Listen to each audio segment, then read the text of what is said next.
Hello guys, তোমরা সবাই কেমন আছো? চলে এলাম একটা নতুন মিনি ভ্লগ নিয়ে। তো আজকের ভ্লগটা ছিল আজকে সারদা মাতার দর্শনে আমরা সবাই বেরিয়ে পড়লাম। ওই যে দেখো দূর থেকে মায়ের গেটটা দেখা যাচ্ছে। তো গেটের যে ঢুকে এই যে ডান দিকে যে ঘরগুলো দেখা যাচ্ছে না, ওগুলো মায়ের নতুন মন্দির। আর হচ্ছে ঢুকেই বাঁ দিকে একটা বড় আম গাছ রয়েছে। এরপর থেকে ক্যামেরা অ্যালাউ ছিল না, তাই ভিডিও করতে পারিনি।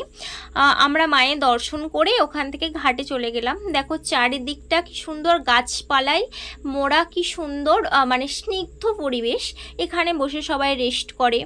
তারপরে ওখান থেকে হয়ে আমরা চলে গেলাম মা সিংহবাহিনী মন্দিরে।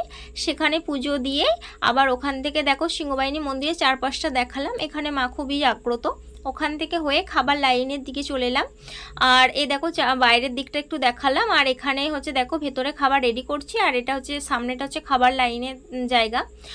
আচ্ছা, তো এখানে টিকিট আছে মূল্য 50 থেকে 60 টাকার মতো। আর এবং খাওয়ার টাইম 12টা, পৌনে 12টা থেকে 12টার মধ্যে। তো হচ্ছে আমরা ভেতরে ঢুকে গেলাম। দেখো খাবার চলে এসেছে। ভাত দিল প্রথমে সব রকমের একটা সবজি, তারপরে পনির আর ডাল ছিল, সেটা তোলা হয়নি। তারপরে দিল তোমার পায়েস, চাটনি, টক দই। তো এখানে পায়েসটা জাস্ট অমৃত।